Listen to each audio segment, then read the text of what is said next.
এক দরিদ্র কৃষক নামাজ শেষে মাঠে যাচ্ছিল। হঠাৎ সে দেখতে পেল এক ছোট শিশু ক্ষুধায় কাঁদছে। তার মা বলল, আজও কিছু রান্না হয়নি, শুধু দোয়া করছি আল্লাহ যেন রহমত করেন। কৃষকের কাছে ছিল মাত্র 2 টাকা। সে ভাবল, এই টাকা দিয়ে আমি পানি কিনব, নাকি এই পরিবারকে সাহায্য করব।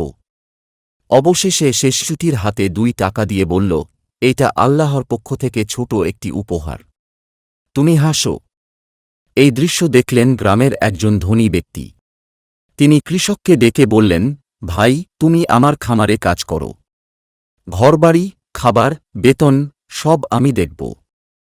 কৃষকের চোখে পানি, মুখে হাসি। একটি ছোট দান বদলে দিল তার জীবন। তোমরা আল্লাহর রাস্তায় যা দান করো, তিনি তা বহুগুণে ফেরত দেন। সূরা বাকারা, আয়াত 261।